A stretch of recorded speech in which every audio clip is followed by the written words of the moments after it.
የመደመር መንግስት ባህሪያት ፖለቲካል ኢኮኖሚ ነው ትንሽ ይሄ ክፍል የኢትዮጵያ ፖለቲካል ኢኮኖሚ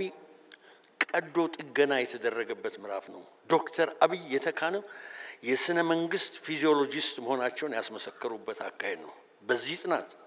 የኢትዮጵያ ሶሺዮ ፖለቲካል ኢኮኖሚ ከየት ተነስቶ አሁን ያለበት ደረጃ እንዴት እንደደረሰና እንዲሁም ለወደፊት የቀረበው ማሻሻያ ከታከለበት ሀገሪቱ ብሩህ ዕድል እንዳላት በሚገባ ግልጽ አድርጎ የሚያቀርብ ነው በመሆኑም መጽሐፉ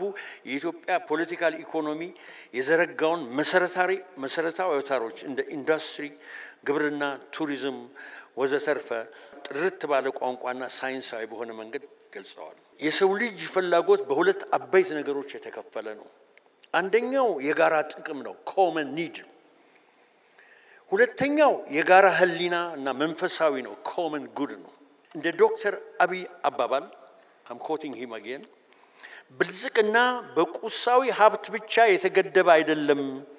ብልጽግና ሁለንተናዊ የሰው ልጅ ፍላጎት በሚዛን ማሟላት ነው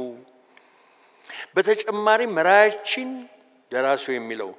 ከፍ ሲልም የሰውን ሁለንተናዊ ገጽታ የሚመለከት ጥልቅ እይታም ነው አንኮት የብልጽግና common need ጉዛዊ ነገርን ብቻ አቅራቢ ሳይሆን common good አብሮ እና አያይዞ የሚያቀርብ ነው የሰውን መንፈሳዊ ባህላዊ ቁሳዊ ነገሮች በላይ ያለ ነገር ነው በመሆኑም የሰው ልጅ ሙሉ ለማድረግ ሁሉም አስፈላጊ እንደሆነ የመደመር ፍልስፍና ላይ ቀርቧል ይላል